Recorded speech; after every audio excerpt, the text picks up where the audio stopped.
Bismillahirrahmanirrahim. Alhamdulillahirabbil alamin wassalatu wassalamu ala Rasulillah wa ala alihi wa sahbihi ajmain. Al-yawm yawm as-sulasa, hari ini hari Selasa, tarikh al-yawm, tarikh hari ini waqid wa ashrun 21 min September, bulan September, sanata ashrun waqid wa ashrun miladiyah, tahun 2021 Masihi. أولا سنبدأ دراستنا في هذا الصباح. Pertama sekali kita mulakan pembelajaran kita pada pagi ini dengan bacaan biqiraatin du'ain, dengan bacaan doa. Allahumma aftah alaina hikmataka wa anshur alaina min khazaini rahmatik ya arhamar rahimin. Amin amin ya rabbal alamin. ثم ننتقل إلى الصفحة 54. Kemudian kita tengok muka surat 54. وفي هذا التمرين, pada latihan hari ini, yakni at-tamrin, iaitu latihan kawin jumalan mufidan, iaitu latihan bina ayat yang lengkap. Kawin jumalan mufidan. Kawin ni maksudnya jadikan jumalan ayat mufidan yang membawa faedah ataupun yang boleh kita fahami. Jadi secara ringkasnya latihan hari ini adalah untuk membina ayat yang boleh kita fahami, ya. Dia ada dua ayat yang boleh difahami dan ayat yang tidak boleh difahami. Contoh ayat yang tidak boleh difahami adalah seperti kuda itu. Ayat tu dia tergantung kuda itu, itu ayat yang tidak boleh difahami. Ayat yang boleh difahami adalah kuda itu tambah sikit sifat dia depan tu, seperti cantik ataupun besar. Kuda itu besar, kuda itu cantik, ataupun kuda itu laju. Okey, itu adalah ayat yang boleh difahami. Kalau setakat kuda itu saja, dia bukan dinamakan kalam, bukan dinamakan kalam, sebab kalam tu adalah perkataan ataupun ayat yang boleh difahami. Jadi di sini latihan di sini meminta kepada murid-murid untuk membina ayat yang boleh kita fahami.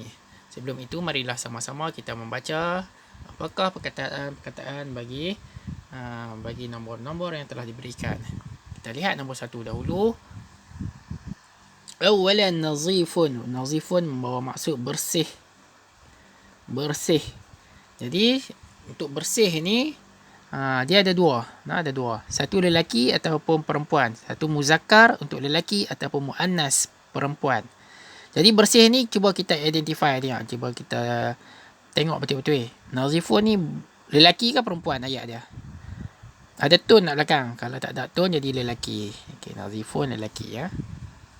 Dia ayat dia pun kena lelaki lah semua ni. Tadi kita nak kena susun. Contoh kita nak kata bilik kita bersih. Kita bilik dalam bahasa Arab ghurfatun. Jadi tak sesuai dengan nazifun. Dia kena nazifatun. Ghurfatun, nazifatun. Baru betul. Kalau nazifun dia tak boleh guna untuk perkataan bilik. Kalau nazifatun boleh kita guna untuk perkataan bilik. Sebab ghurfatun, nazifatun. Kalau ghurfatun, nazifun salah. Penggunaan ayat tu salah. Sekarang kita tengok nombor 2 pula. Jamilatun. Raqmu asani jamilatun. Jamilatun membawa maksud cantik. Yang cantik. C-A-N cantik, I-K-T cantik. Okey, jadi kita tengok.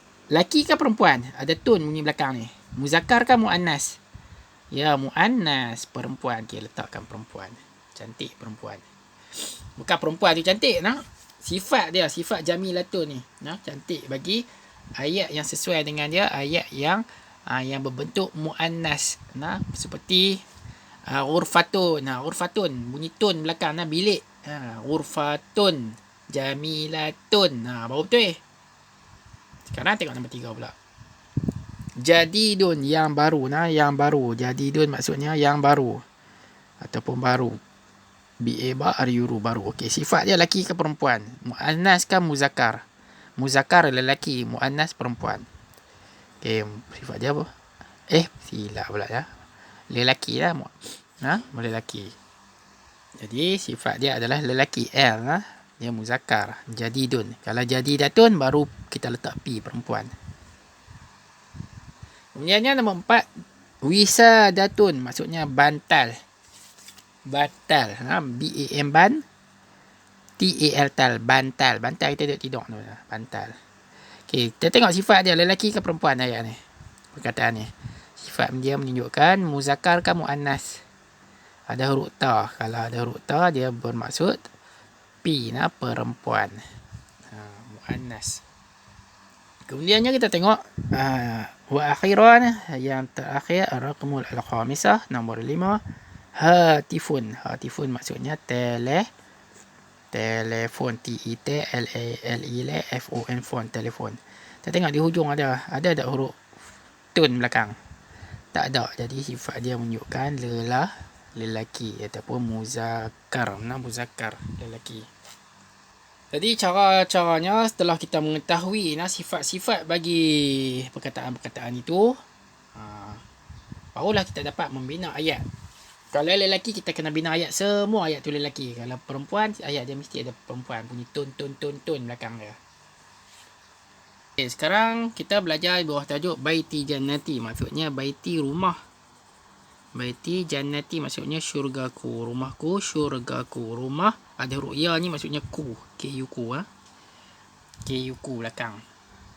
Jannati ada huruf ya di sini, kita tambah ku belakang. Ada huruf ya ni maksudnya ku. Baiti maksudnya rumah, ada huruf ya, ti ni jadi ku, rumahku. Jannah maksudnya syurga, ada ti belakang, ku, syurgaku, rumahku, syurgaku. Baiti jannati, rumahku, syurgaku. Jadi dalam ayat ini hendaklah kita membuat ayat yang berkaitan dengan barang-barang yang ada di rumah, barang-barang ataupun kawasan-kawasan yang ada di rumah. Okay, sekarang kita tengok nazifun. Awalan unzur ila hadza al-kalimat, unzur ila hadza al-kalimat. Nazifun. Lihat kalimat ini, nazifun bermaksud bersih. Jadi perkataan yang kita kena bina, bersih ini adalah menunjukkan muzakkar, muzakkar, lelaki. Jadi kita carilah barang-barang yang berbentuk bersifatkan lelaki. Contohnya seperti hatifun. Apa yang boleh lagi? Hatifun, telefon. Lelaki lah ni. Hatifun maksudnya telefon. Ataupun sitarun. Sitarun, langsir. Sitarun maksudnya langsir. Dia tak bunyi ratun, sitaratun, bukan, sitarun, yang berbentuk lelaki. Jadi kita buat ayatnya berbunyi begini. Ayatnya kita buat, saya ada. Saya ada.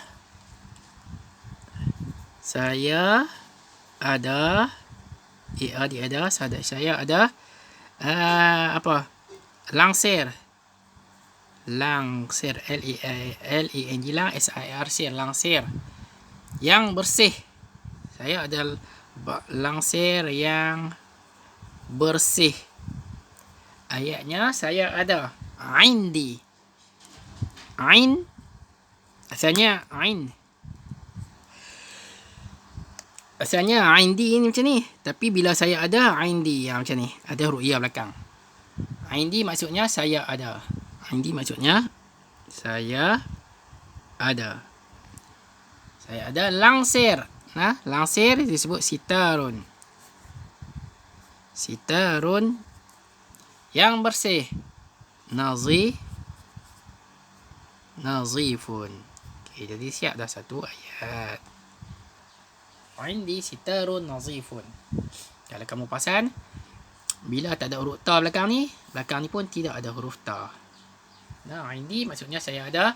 Sitarun langsir, L-A-N-G lang, S-I-R-C, langsir. Nazifun maksudnya yang bersih. Yang bersih. Indi sitarun nazifun. Kemudian ayat yang kedua, jamilatun, maksudnya cantik. Di sini syahid, di sini apa yang kita lihat di sini syahid, maksudnya apa yang kita perlu lihat, ada bunyi tun di belakang ni. Bila ada bunyi tun ini, dia menunjukkan kalimat ini berbentuk muannas. Muannas maksudnya perempuan. Jadi perkataan yang kita hendak bina, mestilah ada perkataan yang bersifatkan muannas juga, perempuan. Contohnya ghurfatun. Ghurfatun maksudnya bilik. ataupun solatun. Solatun maksudnya apa?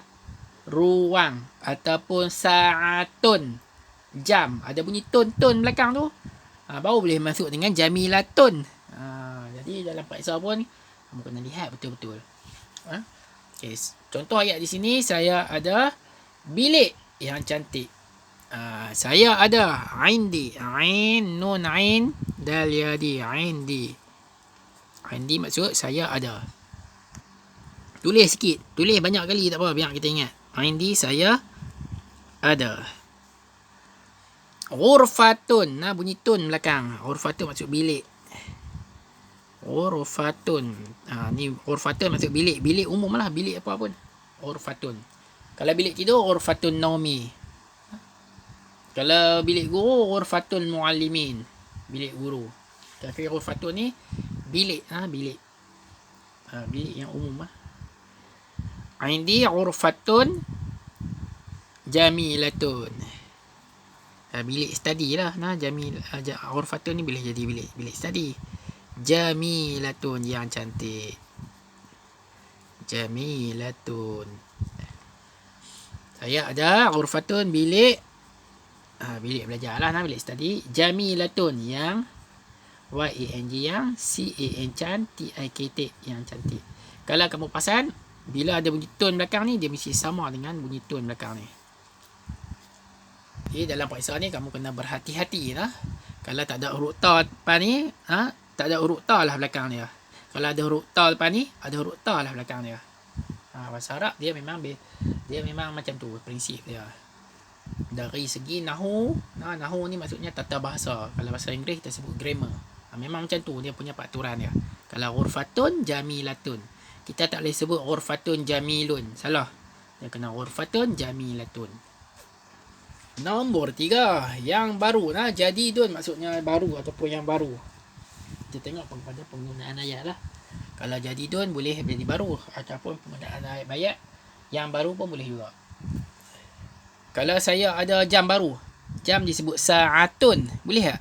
Indi sa'atun jadidun. Betul tak salah ayat tu? Indi, saya ada sa'atun, jam jadidun, yang baru. Betul tak salah? Salah. Salah. Sebab apa salah? Sebab sa'atun dia tak boleh jadidun, dia kena jadidatun, kena tambah tun belakang ni, baru betul. Indi, saya ada sa'atun, jam jadidatun, tambah tun belakang ni, baru ayat tu betul. Saya ada jam baru. Tetapi ayat ini menunjukkan kena satu objek tu bersifat muzakkar, lelaki. Jangan ada huruf ta di belakang dia. Contoh apa dia? Barang yang ada dalam rumah kita yang tak ada huruf ta di belakang dia. Hatifun macam ni. Macam ni. Ni betul lah ni. Barang dalam rumah kita, telefon tak ada huruf ta belakang. Indi hatifun jadidun. Betul ayat tu. Tapi tak yalah, sebab dah ada hatifun, kita buat ayat lain. Kita jangan ambil hatifun, kita tengok perkataan yang lain. Kita kesan, tengok ada objek di rumah kita tu yang bersifatkan muzakkar, lelaki. Ghurfatun ni perempuan ni, ghurfati perempuan. Sarirun, ni sarirun boleh ni. Sarirun maksudnya katil, katil. Dia berbentuk lelaki sebab dia tidak ada huruf ta di belakang. Indi sarirun, jadidun, betul. Ayat tu betul. Okay, kita salin, kita salin. Okay, ayat je kita baca, biasa kita tulis indi juga. Indi maksudnya saya, dieda ada. Sarirun, sin ra ya ra. Sarirun jadidun, jim dal ya dal, jadidun, yang baru ya. Ini sarirun katil jadidun, yang baru. Okey, saya ada katil yang baru. Indi sarirun jadidun. Iqra. Indi sarirun jadidun. Okey, so nantaqil ila raqam ar-rabi'ah. Jadi kita pergi ke soal nombor 4. Wisadatun maksudnya bantal. Objeknya berbentuk muannas, perempuan. Jadi kita nak bina ayat dengan menggunakan bantal. Saya ada bantal yang besar. Besar maksudnya kabirun. Jadi wisadatun kabirun ke kabiratun? Besar. Apakah ayat yang betul? Indi wisadatun kabirun ataupun indi wisadatun kabiratun? Ya, jawapannya indi wisadatun kabiratun. Okey, tulis. Indi maksudnya saya ada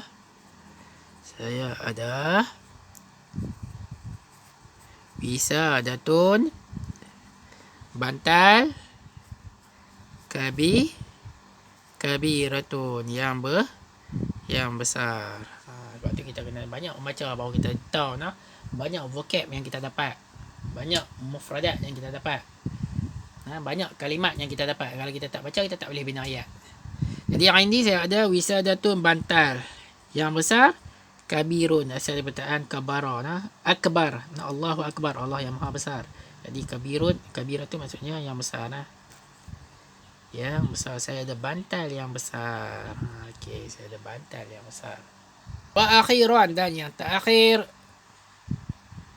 hatifun bermakna telefon. Ayat ini menunjukkan muzakkar ke muannas? Muzakkar, lelaki. Muzakkar maksud lelaki. Jadi hatifun, telefon. Jadi kita nak bina ayat dengan menggunakan perkataan hatifun, telefon. Okey, saya ada telefon yang cantik. Cantik tu jamilun asalnya. Jadi nak kata apa? Jamilun ke jamilatun? Hatifun jamilun, bukan jamilatun. Saya ada telefon. Indi hatifun jamilun, yang cantik. Indi maksudnya saya ada hatifun, telefon, jamilun, yang cantik. Okey, boleh kan? Okey, insya-Allah saya harap kamu semua dapat buat latihan ini dan dapat memahami latihan ini dengan baik, dan saya harap kamu dapat membaca dengan bacaan yang baik. Naktafi li hadzal qadar, cukup untuk sekadar ini. Insya-Allah kita akan sambung fi qissah al-mustaqbal pada kelas yang akan datang. Wabillahi taufiq. Assalamualaikum warahmatullahi wabarakatuh.